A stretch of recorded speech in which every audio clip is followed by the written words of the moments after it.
ikan koi itu memang cenderung butuh space, dia bisa growth maksimal. Mentalnya kuat dulu, nah dapurnya kuat juga.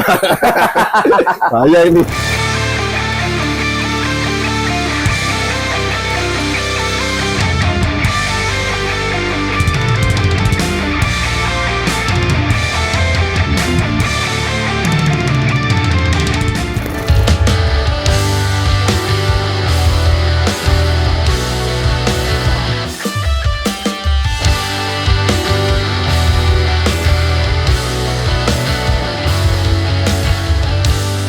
Halo semuanya, kembali lagi bersama saya Juang Sabil dari Brand Sabil. Nah, kalau tadi kita udah nyamperin ke Jaksel, Java Petco, kemana-mana. Sekarang mumpung ada waktu yang tersisa, walaupun serak-serak, saya diberi waktu untuk bertemu langsung sama ownernya Zakuro Koi. Langsung aja kita sapa. Halo Om. Halo. Gimana kabarnya Om? Baik. Namanya siapa Om? Dikenalin Om. Ya, saya Taufik dari Zakuro Koi.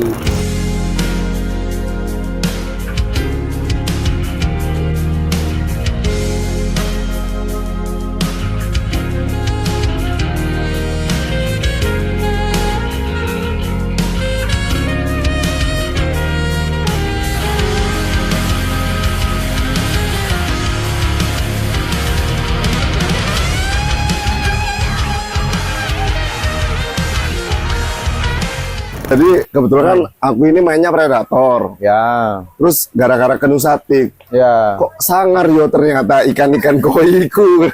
Nah ini kalau menurut Om Taufik nih, secara basicnya kalau kita awam sekali, untuk mempelajari koi biar kita nggak terlalu banyak resiko kesalahan, itu yang perlu dilakukan di awal itu apa Om? Langkah-langkahnya sebelum kita mau buat kolam lah gitu.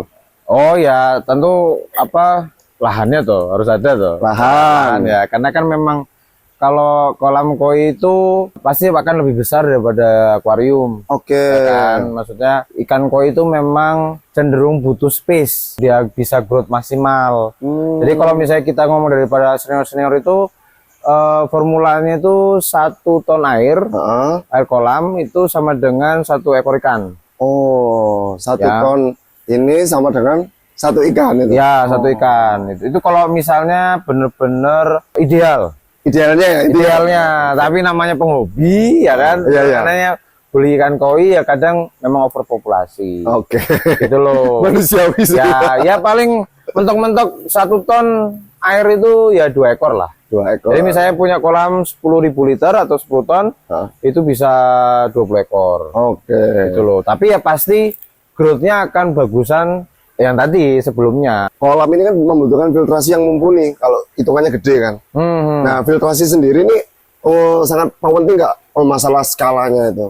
Oh penting, apalagi di koi ya, karena kan koi kan termasuk ikan yang memang dia mengeluarkan kotoran cukup banyak. Oke. Gitu kan, jadi dia mirip kayak tilapia atau nila lah ya. Jadi kalau kasih makan kotoran kasarnya tuh termasuk yang banyak. Oke. Itu makanya di koi pun juga ya banyak lah yang ngomong minimal 30%. Oke. Pernah denger nggak gitu? Iya, ada. Minimal 30%. Tapi kadang ya kalau misalnya kita udah penghobi yang agak serius, ya kayak kolam Zakuro kan 45%. Gitu loh. Jadi bayangin masukin media filternya itu ya kan? Biayanya itu loh. Iya, ya kan? iya. Jadi ya kayak gitu. Padahal ya sebenarnya konsepnya sebenarnya sama kayak di tank akuarium gitu, bahwa filter kolam itu ya tempat septic tanknya ikan lah. Oke. Ya kan, dimana kotoran itu akan masuk gitu. Nah, biar teman nggak bosan, kita langsung spill aja. Ayo, boleh izin Om ya? Ya. Ini salah satu ikan koi dan kolamnya yang sering nongol di kontennya Zakuro Koi. Om, ini jenis-jenisnya itu kurang lebih apa aja Om yang familiar Om? Ya di sini tadi ada soa itu yang 3 warna. Oh, itu soa. Kebetulan masih kebagian soa sakai. Oh iya. Karena itu belinya pas COVID ya. Kalau sekarang udah susah banget. Nah ini ada ya kohaku, tahu ya, kohaku merah putih, ini ada dari Momotaro, Koi Farm. Itu yang paling besar saya punya ini Soragoy. Soragoy. Ya ini yang silver ini dari Maruse kalau nggak salah, lupa saya. gitu. Nah, tapi ini malah yang paling juara pernah dapat piala tuh itu Tanco Chiba itu. Ini Om, yang kayak bendera Jepang itu Ya, tapi warnanya bukan merah putih. ada kayak ada ininya garis-garis itu. Ya. Motifnya itu. Ya, itu pernah dapat Best in Variety di Bandung. Gitu. Oh. Makanya kan di belakangku kan sama ini gambar koinnya. Oh. Gitu loh. Tapi kalau Om sendiri seleranya yang jenis apa Om? Jujur-jujuran. Ya kalau aku memang kebanyakan suka yang antik ya. Jadi kita ngomongin antik itu maksudnya ikannya nggak biasa. Maksudnya bukan nggak biasa, maksudnya dalam artian jarang. Oh. Gitu. Contohnya ya kayak tadi ada Tanco Chiba, ada Ochiba, terus ada Goromo itu, Goromo tuh. Ya. Jadi dia kayak warnanya kayak merah darah gitu loh. Oh. Gitu. Terus kemarin sih ada Ki Itsuri, cuma wes laku. Susah kalau di sini. Padahal ya sebenarnya di sini tuh koleksi personal aja. Cuma karena kadang ya customer datang ke Zakuro, bisa beli pakan apa, tapi ya kan sambil nengok sini kan, Om itu dilepas enggak gitu. Ya kalau misalnya harganya cocok ya tak lepas ya gimana. Iya bener sih. Gitu loh. Terus kalau kemarin aku lihat ada di boothnya Java Webco itu kan ada Mega Jumbo. Iya. Nah ini fun fact-nya kan banyak sekali yang bilang itu cepet gedenya gini-gini. Iya. Itu fakta Om itu.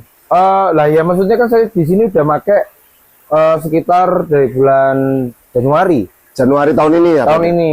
Jadi saya termasuk salah satu influencer yang dikasih sampel duluan. Oh, jadi Gitu. sempat Jadi dapat sampel duluan ya? sampel duluan. Jadi sebelum dipasarkan memang kita udah tes duluan gitu. Jadi ya padanya gitu loh.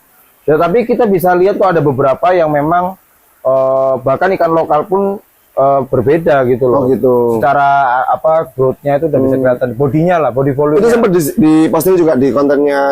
banyak. Jadi teman-teman kalau pengen tahu before afternya ikan-ikannya Om Taufik di Zakuro Koi itu bisa cek di Instagramnya ada. Instagram terus TikTok ada Om. TikTok ada. Facebook ada. Itu ada. Wah mantap. Nanti saya akan pulang-pulang ke Malang mau belajar lihat koi. Iya, iya. Sambil ini sebenarnya mentalnya kuat dulu. Nah, dapurnya kuat juga. Bahaya ini.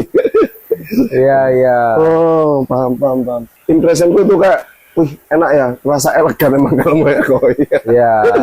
Tapi ya maksudnya biasanya kalau penghobi itu baiknya memang dikasih kayak target lah gitu loh. Karena kan maksudnya nggak semuanya langsung, wah aku pengen show, aku pengen apa gitu. Mungkin ya kalau yang penghobi yang baru bisa mulai dengan misalnya apa, bisa nggak ya kolam saya itu membesarkan ikan koi dari kecil sampai besar. Oke. Ya kan kayak gitu. Jadi nggak harus langsung beli yang bagus, mungkin ya pond quality dulu gitu kan. Ada tahapannya gitu, baru nanti mulai belajar yang impor gitu kan. Nanti impor yang pond quality, nanti baru mulai kok ada misalnya lelang show. Jadi kadang di dealer tuh ada lelang wajib show, nah itu baru mungkin ikut gitu, belajar. Itu tahapan-tahapan itu sangat bijaksana sekali. Sering saya juga bilang gitu. Soalnya dulu saya gitu Om. Ketika proses langsung drastis kan malah nggak ketemu ya salah-salah dari mana. Tapi malah kalau bertahap itu lebih enak. Iya, ya tapi kalau dapurnya aman yo hajar gas nggak apa-apa sih. Iya. Tapi sejauh ini sih sangat menyegarkan sih. Ya. Dari tampilan kolamnya juga itu kelihatan bening loh, kelihatan nggak kelihatan hijau, biasanya hijau gitu kolam ini dengan luasan berapa Om? 5x3. 5x3. Ya, kurang lebih kedalaman 1,3 lah. 1,3. Ini ikannya kelihatan jelas nih, mantap nih. Nah mungkin ada kata-kata buat penghobi ikan secara bijaknya tuh untuk menyikapi dunia ikan sekarang. Kira-kira Om ada kata-kata nggak atau keluh kesah gitu? Ya sebenarnya sih gini ya, memang setelah COVID itu sudah turun ya, ikan hias lain juga turun gitu. Saya malah juga minta tolong ke Mas Juang untuk membuat konten-konten di mana orang awam tuh bisa belajar dan ngerasa bahwa ketika mereka memulai itu nggak susah. Oke. Ya kan, dan mereka tuh nggak bingung, ya kan, nggak bingung harus kemana gitu. Dan yang influencer akuatik itu bisa semakin memberikan pemain-pemain baru lah, ya, regenerasi penghobi. Harus lebih aware juga untuk ngasih informasi ya gitu. Ya kurang lebih itu intinya, artinya itu kita tuh harus saling info sih. Kayak persiapan sebelum melihara ikan tuh rumahnya minimal itu kasih spek yang sesuai dulu, egonya ditekan dulu. Kalau memang budgetnya kurang ya jangan terburu-buru gitu Om ya. Tapi memang yang dikatakan Om Taufik itu benar.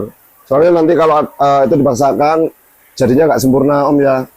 Trial and errornya makin banyak dan bikin kalian capek sendiri. Jadi mending belajar Om ya. Iya lah, soalnya namanya hobi itu kan kita have fun kan. Betul, betul. Nah, tapi kalau misalnya ikannya tiap beli ikan sakit mati, akhirnya kan takutnya penghobi yang baru tuh malah nyerah toh. Iya, Ya kan, nyerah malah ujungnya udahlah tutup wae. Iya, terus ada banyak muncul meme-meme jokes ala pelihara ikan itu bikin ribet malah gitu. Iya. Padahal nggak gitu Om. Padahal nggak gitu. Ini jujur aja ya namanya kolam, walaupun kita buatan manusia ya, tapi kan tetap ekosistem alam. Iya, iya, Ya kan? iya. Dan ini nggak pernah ganti air.